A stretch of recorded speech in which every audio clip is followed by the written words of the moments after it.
આજે તો દિવાળીના દિવસે કર્યો એક જોરદાર અને ડેન્જર એક્સપેરિમેન્ટ. જય શ્રી રામ મિત્રોને. સૌથી પહેલા દિવાળીની અને નવા વર્ષની અમારા તરફથી તમને બધાને હાર્દિક શુભકામનાઓ. સૌથી પહેલા દિવાળી દિવસે રાતે બધા મિત્રો મારા ઘરે ભેગા થઈ ગયા અને પછી મનોહરભાઈ કર્યો એક નાનકડો એક્સપેરિમેન્ટ. મતલબ એક રોકેટની ઉપર મૂકી ચક્કીને અને લગાડીને જોવાનું છે કે આ પ્લાન સક્સેસ થાય છે કે નહીં. બધું કામ કમ્પ્લીટ કરીને આવી ગયા નીચે ને પછી પહેલી વાર લાઈફની અંદર જોયા ડ્રિંક ફટાકડો. ચાલો લગાડીને જોઈએ કેવી રીતના ચાલે છે. ડ્રિંક ફટાકડો ફોડીને ત્યાં પછી આવી ગયા દરિયા કિનારે, કારણ કે અહીંયા મને કરવાનું છે એક જોરદાર અને ડેન્જર એક્સપેરિમેન્ટ. મતલબ એક પ્લાસ્ટિકની શરીરમાં પેટ્રોલ નાખ્યું અને બનાવીને એક નાની નાની પોટલીઓ બનાવીને ત્યાં પછી આવી ગયા મનોહરભાઈ જે ચકેરી અને રોકેટનો એક્સપેરિમેન્ટ કર્યું હતું એને લગાડવા.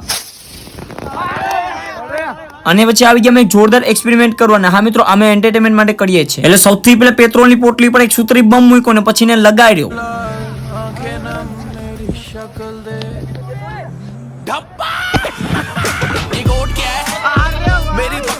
હવે આ એક્સપેરિમેન્ટ મેં 3-4 વાર કર્યા ને એટલી મિત્રો મજા આવી કે મિત્રો તમે વાત જ પૂછો. અને હા મિત્રો, દિવાળી શોપિંગ નો ફૂલ વિડીયો આપણે YouTube ચેનલ પર આવી ગયો છે, ફટાફટ સબસ્ક્રાઇબ કરી નાખજો, કારણ કે આપણે એક્સપેરિમેન્ટ નો ફૂલ વિડીયો આપણે YouTube ચેનલ પર જલ્દી આવી જશે.